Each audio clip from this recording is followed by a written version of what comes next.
a trip to a nature park, whereas I stayed back home catching a cold from eating too many ice cones. My mom told me to rest and warm the soup for dinner that she left in the fridge. I was watching TV lying on the living room couch when lightning cracked in the distance. I looked out and noticed dark clouds spreading over the sky slowly. It started to drizzle and wind howled in agony. It was dark as night outside. The trees that were towered over the house moved like crazy. The power suddenly went out as I swam around the darkness trying to find the torch. My dad called. He said he'd be late as a huge tree fell in the road, blocking their way home. So they were staying over for the time being at a friend's until help arrived and cleared the road. I was never a big fan of the darkness, and suddenly I was alone and waiting in the dark. The house was pretty big, with 2 stories and a large area of land outside. I couldn't find a flashlight, so I went to the kitchen and found some candles. I was lighting one up when I heard footsteps in our front garden. I tiptoed to a big window and peeked outside. The rain was pouring heavily by then, so it took some time for my eyes to adjust the vision. A flashlight was moving outside our house. I could see a silhouette of a man every time the lightning struck. He seemed to know the place well, and darted straight to the kitchen door at the back of the house. Who the hell is this guy? Is he a thief? My heart started pounding on my chest. For the next 5 seconds, I heard nothing but the storm, but then a deep voice called out my grandma's name. "Oh, Janine, are you alone?" What the frack? His voice gave me goosebumps. Our doors had huge grills and bar locks, so it was quite impossible to come in, but I was certainly creeped out. He called out again, "Janine, where are you?" I remained silent. By this time, I'd recognized his voice. He was my grandparents' neighbor next door. I saw him staring at our house the first day I came here. He sang religious songs with a mic quite early in the morning, irking everyone, and sometimes just stood outside with a blank expression while we were outside playing. He always eyed my grandmother and on certain occasions even barged into our garden to make small talk with her. The guy had gray hair with a wide smile. He would just stare at Grandma even when our family members were around. Dad said he lost his wife a few days ago. The realization that he had decided to go after my grandma made me nauseous. He started going in each of the windows, calling out my grandma's name. He couldn't see inside, and I stayed still. My grandma usually drove a small car, and seeing that car parked on the driveway, he must have assumed she was alone at home while everyone else left. Time went by, and he grew tired. After a torturous 15 minutes that felt like an eternity, I heard the footsteps walk away and jump down onto the walls. I sighed in relief, knowing he finally gave up. An hour later, my family came back, and I welcomed them with this horrifying tale. My parents decided to confront the guy in the morning, but they had no idea what was about to happen that night. That night, I slept on the small sofa near my grandparents' bed. I was burning with a high fever. Instead of sleep, I was in a trance-like state. I tossed around with body aches, trying to find a comfortable position when I heard shuffling of feet somewhere. I heard a soft clinking noise like someone was tapping on the glass window. My eyes slowly drifted to the direction of that voice, and I saw him again. The old creep was back. He had glued his grinning face on the window, which was just a few inches away from my grandparents' bed. I tried to scream, but I was so sick and scared that no sound came out of my mouth. So far, he was staring at my grandparents' bed, but just when he noticed me, his expression changed. His eyes widened, jaw tightened in anger, and he put his finger on his mouth while angrily mouthing me to be quiet or else he would kill me. I don't know how long we had this staring showdown, but suddenly he turned his anger into a sudden smile. He tilted his head to the left and continued watching my grandma through that window. I wanted to slap myself so I could wake my body up from this numbness, but fear and shock kept me frozen for quite some time. But finally, I gathered the courage and knocked down the small bookshelf beside my bed. The sound woke up my grandma, and she found me gasping and panting while pointing at the window. She switched on the lights to find the creep laughing shamelessly and telling my grandma how beautiful she looked when she slept from the window. "Oh, Janine, my beautiful Janine." He kept repeating this phrase again and again.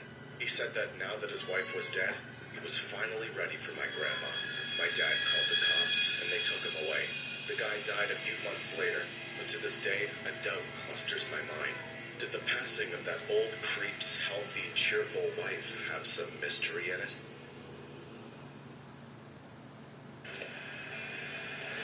Quer ter a chance de ganhar até R$1.000 todos os dias? Cadastre e use o seu Visa Débito para concorrer. There's one childhood memory I'll never forget. As I grow older, I still see it weaved in my imagination. It's like a nightmare that I can't seem to shake off. My dad, newly promoted in the bottling company he worked at, decided to relocate from Sango to a more upbeat town in Lagos. We shifted to this old yet majestic duplex with 5 big rooms, 3 toilets, and no nearby houses. One day, I came back from school earlier than usual. My mom had taken leave from work to decorate our living room and kitchen. Seeing her car parked outside, I ran inside the house. I started yelling, "Mom, I'm home," but no reply came in turn. "Mom?" I called again. Still no answer. I was heading towards the kitchen thinking she'll be there when she answered from upstairs. "Yes?" she said. I immediately felt goosebumps hearing her voice. I still wonder why. What caused that little shiver of dread that ran down my spine at that moment? I walked upstairs uneasily. The big empty room stood silent in the corridor. We were still unpacking and decorating, so the house was a mess.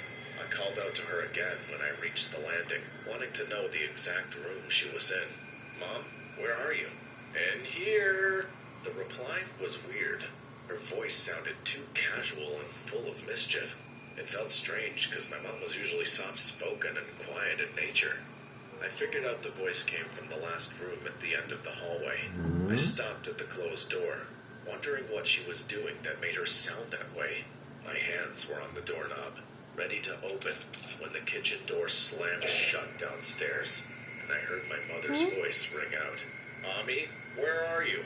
How many times will I tell you to stop leaving your bag on the kitchen table?" And that was my mom, no doubt. A pang of shiver ran down my spine as I stood outside the closed door, and then I heard whispers from the other side of the door. "Go on, Mommy. Your mom's calling you." I literally felt my heart shrink as I jumped away from the door in absolute shock. "Mom!" I screamed in terror as I ran down the stairs, trying to contain my erratic heart. In one final attempt to get rid of my fears, I looked back, and I wish I hadn't.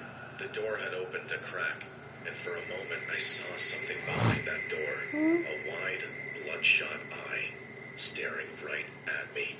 I told my mother, and she went back to check the room. To our surprise, it was locked from the inside. The keys didn't help, so we had to wait till my father returned home. He tried to open the door with basic tools, but nothing helped. I told him someone was inside the room, but he obviously didn't believe me. My mom got a little creeped out by then, so she asked him to break down the door. But my dad didn't want to damage the house, so he informed the locksmith to come the next morning. Now, my room was the closest one to that room, and the lock in my room was broken. When I went to sleep after dinner, I kept fearing that whatever was in that room would end up sneaking into my bedroom in the middle of the night. So to be on the safe side, I pushed my cardboard box full of toys as a support behind my door and went to sleep. I don't remember what time it was. I woke up hearing a clattering sound in my room. As I opened my eyes, I found the door flung open and the cardboard box pushed away. A weird-looking figure was sitting next to my box and playing with my toys while whispering some inaudible crap. I gasped seeing this, and the figure turned its head towards me. It was a man with a pale, bloated face like something happened to his skin. His eyes were scary, and he just stared at me. Then suddenly, he stood up, raised his arms towards the ceiling, and started laughing out loud. I screamed with all my breath, and my parents rushed in. I heard my dad yell from the corridor, "What the? Who are you?" And the man ran straight to my open window and landed on the grass. And then we heard running footsteps fade away. My dad called the cops, and they found old rags, leftover food, and water bottles in that room. It seemed like that creepy guy was living here until we came. My parents apologized to me for not believing me earlier. We renovated the entire house and installed a security camera for our safety. After that day, we never saw the man again.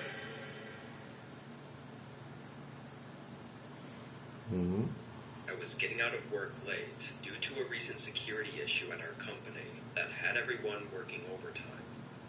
I would usually take the train to and from work, but since I knew I'd be out past the train's running hours, I had to drive.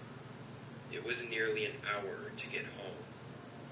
As I was getting out of the city, though, I saw that my gas was almost empty. I didn't remember it being this low before work, but I could have been too tired to have even noticed it. I knew there was a gas station by my house, though, so I was just gonna fill it up there. But 10 minutes later, an alert came up on my dashboard that I was extremely low on fuel. It had gone down way more than it should have in such a short time, and within a minute, my car was stuttering and barely running. I pulled over, and just as I put it in park, the engine cut out. I tried to start it again, but it didn't budge. I was both worried and frustrated, like how the hell was this even happening? I took out my flashlight from the glove compartment and got out. The issue took less than 5 seconds to find. There was gas clearly leaking. I had no idea how this could even have happened, since everything was fine earlier.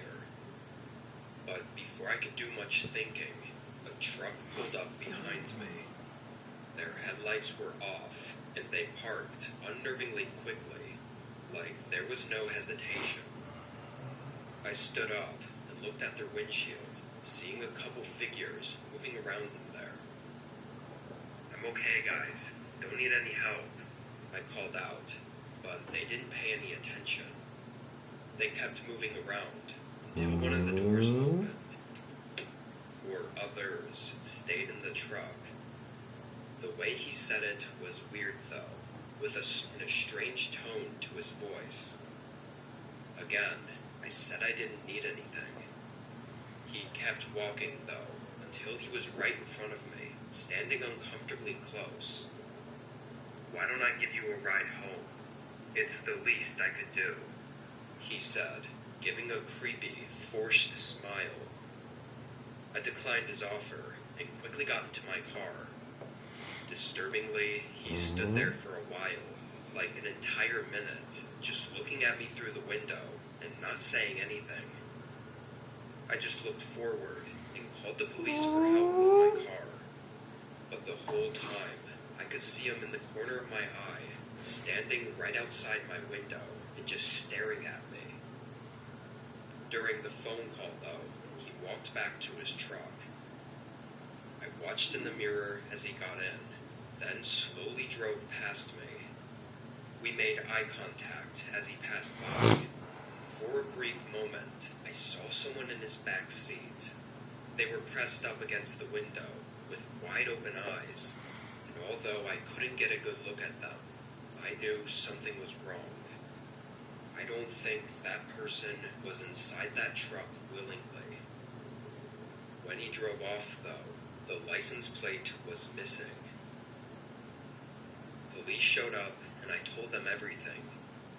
There was a bit of an investigation, where they found my gas tank was stabbed purposefully by someone. Likely what happened was the guy planned the whole thing out, following me until my car broke down, and hoping to get me to accept the ride. Whether that person was truly in danger, we don't know, because the man was never found.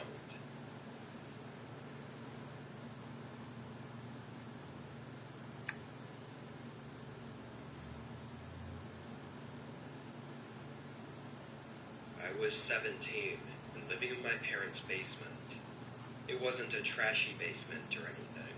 It was probably similar to what would be considered an in-law suite. My parents traveled for work all the time, so I usually wouldn't be in the basement unless I was sleeping in the bedroom down there, or playing video games, or whatever. This was during one of my parents' work trips. I was alone for a whole week. This night was a Saturday, so I didn't have school, or really anything to do. I knew it was supposed to storm later in the day, though, so before it was too late, I took my parents' car out to the store and got some food to make. While driving back, the storm rolled in. The roads weren't busy, thankfully, because even with the windshield wipers going at the fastest setting, it was still difficult to see. I pulled into the driveway and ran to the front door, getting inside and drying off. I then went straight to the kitchen and turned on the oven so I could make dinner. But almost right away, I heard something below me. It sounded like something falling over in the basement, like maybe a box or something. My first thought was that there might be a leak down there, and I got really worried about a possible flood, so I quickly went to the basement.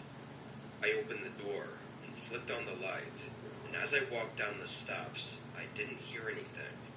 No running water or any other sounds, and when I got to the bottom, everything looked okay. I walked through the main area, where I had a small couch and TV set up, and then I went to the storage room. This was the only unfinished part of the basement, where we just stored a bunch of boxes and stuff. I opened the door and looked in.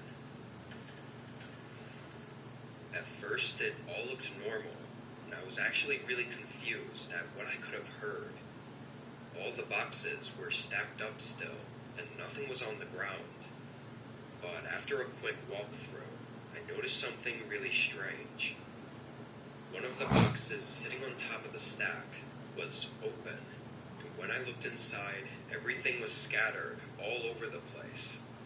It was full of old trophies that my parents kept, and almost all of them were broken. It looked like the box had fallen and broken everything inside, and then someone quickly tossed everything back in. I felt a surge run through my body as I just stared at that box and realized what this meant. I looked up and started scanning the room. It felt like suddenly all I could think about was how loud the storm was outside, making me unable to listen for anything, which only got me more panicked. I started to back up, and just as I did, one of the boxes in the back of the room was knocked into the ground, and behind it, a guy came running right at me. I booked it for the stairs, and I have to say, there is nothing more terrifying than hearing his footsteps climbing the stairs just a few feet behind me. The fear really got to me, and on the last step, I slammed my foot on the stairs and fell straight on the ground. Every horrible scenario just rushed through my head in that moment. But when I turned around, the guy came up to the top of the staircase and immediately ran for the front door, running out of the house. I got up and locked it behind him, then called the cops. They found an unlocked window that he climbed in through, but as far as why he came into the home, there really isn't any answer.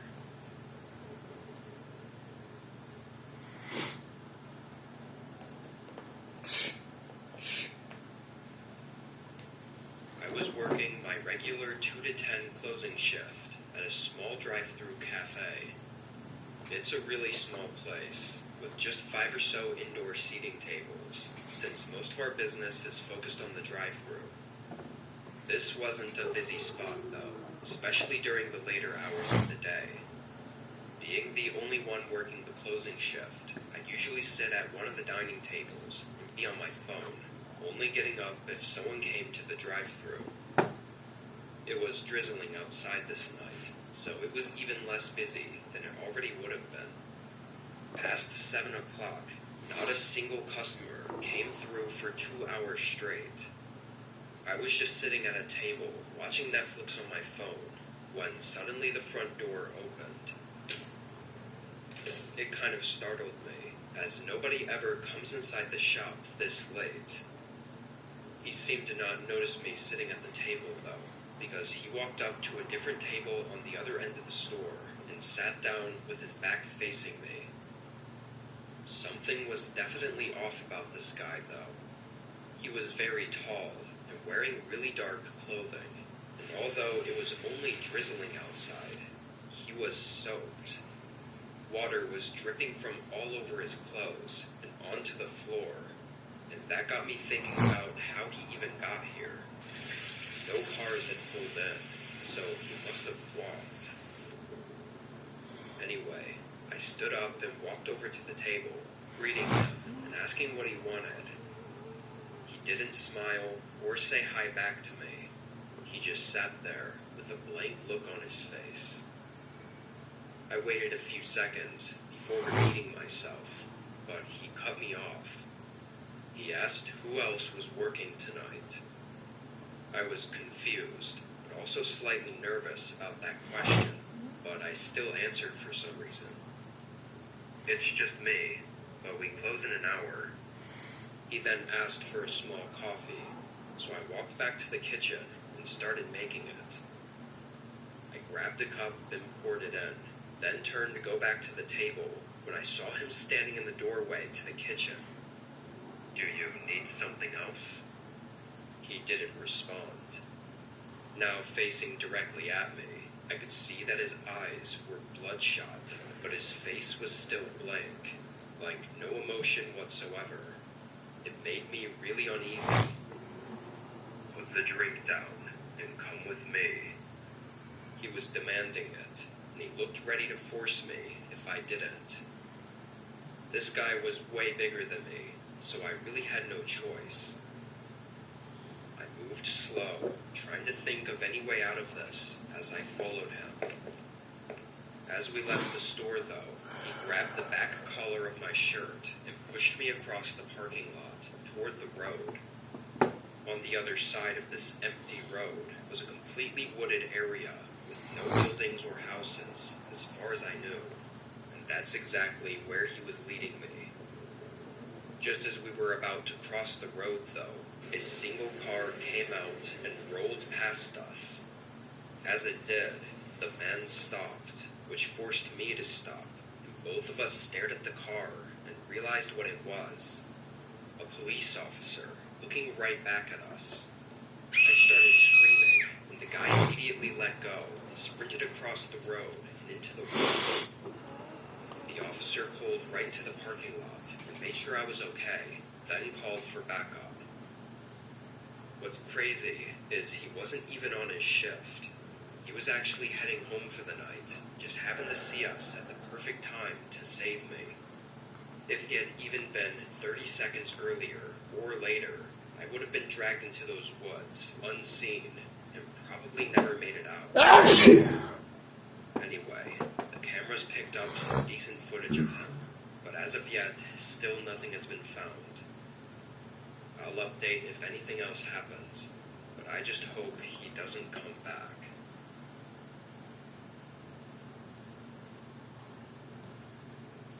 This was last year, I think sometime in April. It was raining pretty much every day, but this night was a lot heavier than usual, with scattered thunderstorms throughout the day. I was at work for most of the afternoon, but got back home around 8. As I was driving down my neighborhood road, though, it was very clear that something had happened. All the lights were out in every single home. I pulled into my driveway and parked, and of course, when I entered and tried to turn on the lights, it didn't work. The power was completely out, and my whole house was basically pitch black. I tossed my stuff by the doorway and went down to the electrical box just to see if for some reason that worked, but it didn't. This really sucked because I didn't have hardly any spare lights aside from my phone. What I ended up doing was getting my laptop and setting it up on the coffee table in my living room. The white screen from the YouTube page that I had open lit up most of the room, so I sat back and just watched some videos. I had to work early the next day, but I didn't feel comfortable going to bed with the power out, so I was already planning on staying up late. I probably sat there for a good 2 hours, watching YouTube and checking my phone for any updates on the weather. The lightning was shaking the whole house, so it was pretty bad out there. But randomly in the night, a thump came from outside the window. I jumped a little, then turned my laptop screen to light up that side of the room. I got up and walked over, then twisted open the blinds.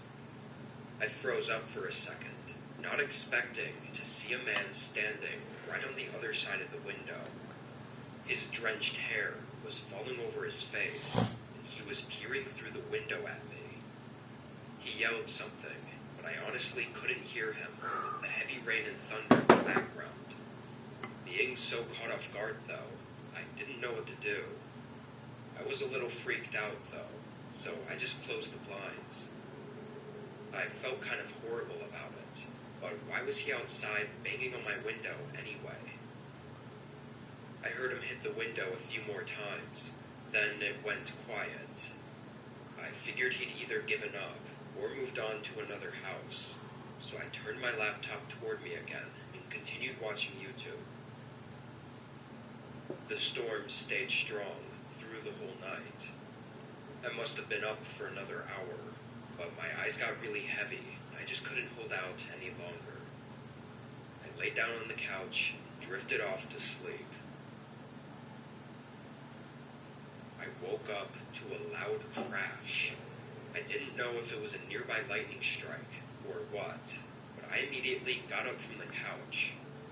The power was still out, and the whole house was still pitch black. I turned my phone on and looked around, and that's when I heard something from the back of the house. My heart was pounding as I walked into the other room. When I shined my light down the house toward the back room, there were several large shards of glass on the ground reflecting the light back at me. I could then see the nearest window completely shattered, with rain pouring into the house and the blinds blowing frantically in the wind. And just a couple feet from there, I could see a shoulder sticking out from behind the wall. My whole body jerked when I saw them, and I instantly spun around and went for the front door. I ran through the rain, getting soaked all the way through, until I got to my neighbor's house. I stood under their overhang on the porch and called 911. It's no surprise that the man wasn't there when police showed up. Although not getting a full look at him inside my house, I was 100% sure it was the same guy from earlier, so I gave them that description. Oddly enough, or maybe not so much, there were 2 more reported break-in attempts that night, as well as several other reports of strange behavior outside people's homes. I was the only one unfortunate enough to have had them successfully break inside, but nobody knows what he was trying to do, and it seems like we won't ever know. Since then, he's never been sighted in or around our neighborhood.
Achoo!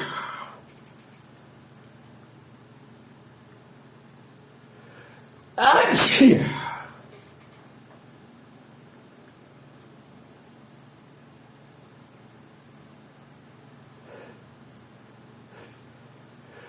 Achoo! This is my first time posting this story anywhere. I hope you can learn from this experience and apply it if, God forbid, this were to ever happen to you. I work for a company that forces me to travel a lot.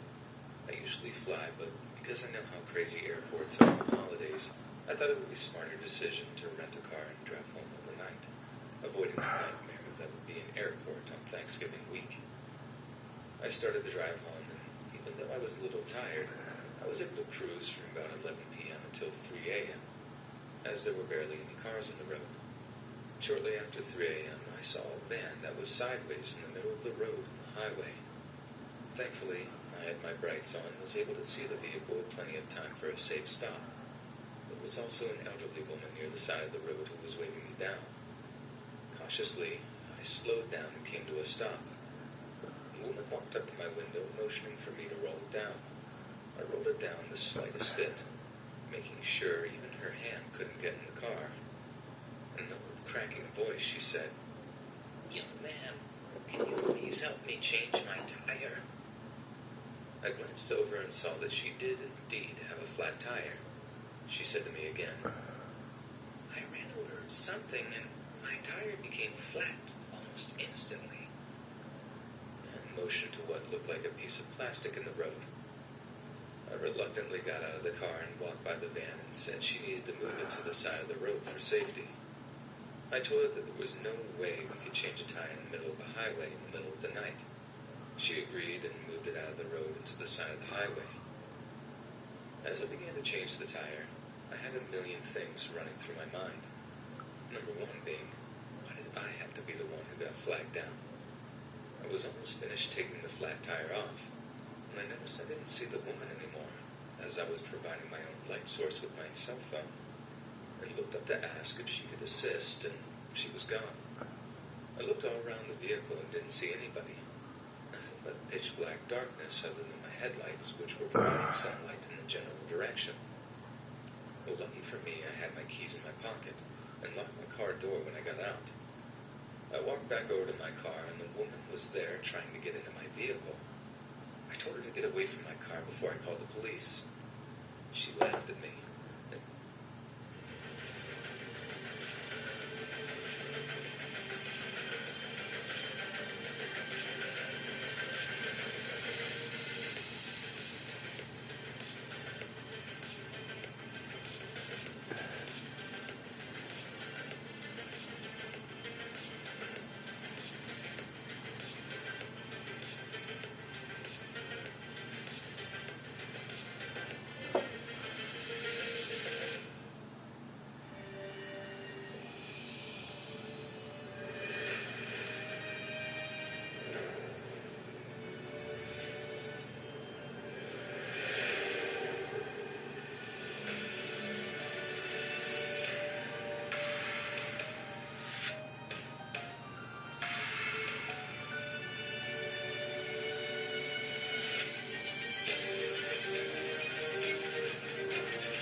Said it would be at least 30 minutes until anyone showed up to where we were. Just as I was trying to get this crazy person away from my car so I could leave, I noticed a man get out of the van. He must have been laying on the floor because I didn't see anybody sitting in the seats when I walked by to begin the process of changing the flat. The man seemed to be of average build. He started to approach me, his hand in his pocket, which really started to make me worry about my safety. The woman then jumped on my back and attempted to choke me. I was able to shake her off quickly and elbow her directly in the throat. She began to cough and gasp incessantly, which gave me the break I needed to get away. The guy who was approaching us devoted his attention to her, and I got in the car and sped away as fast as I could. I had never driven that fast in my entire life. The adrenaline from the events fueled me for the remainder of my trip home. If someone else told me this story, I would ask, how dumb can you be, and emphasize how idiotic of a decision it was to get out of that car. I'm just glad that I was able to get out of that situation unharmed and get home to my family. After police reports were called, I unfortunately never got any further information. I wish I would have glanced at their plates. That may have helped in identifying them later. And please let this be a lesson to everyone out there. Trust your instincts, especially in situations that can affect your safety.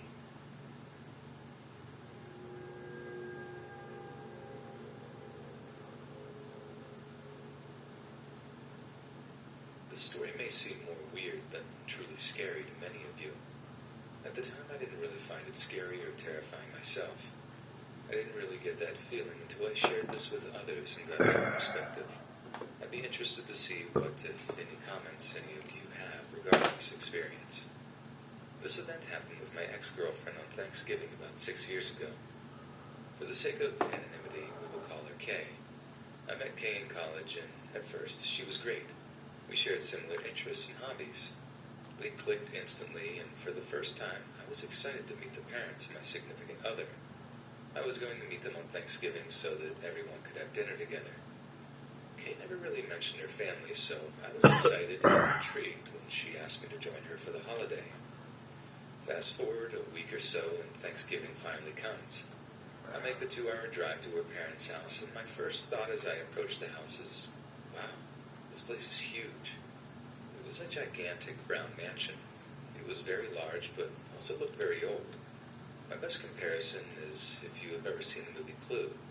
The outside of the house looked very similar to that, a mix between mansion and castle almost. I knocked on the door and almost immediately was greeted by a strange-looking guy. He was short, like 5 foot flat. He was bald and wearing an eye patch. I said, "Hey, is Kay here? I'm her boyfriend." He just proceeded to look at me and didn't answer. After a few awkward seconds, Kay walked over and happily greeted me and let me inside. As we walked away, she said in her soft voice, "Oh, don't mind him, that's just Eugene.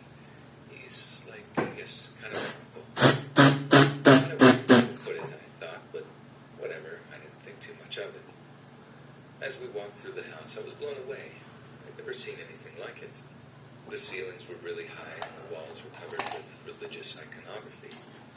I wasn't raised with religion, so some of the images were foreign to me. Kay and I arrived and sat in what I assumed was the living room. There was no TV, no radio, just couches and some paintings all over the wall.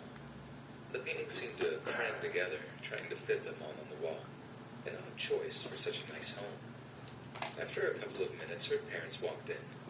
Her dad was clean-shaven, with wild flowing hair, and glasses that were just big enough for his eyeballs. And her mom had long black hair that went all the way down to her back and reached her legs. It looked like they were in their mid-60s, if I had to guess. I was introduced, and we made small talk.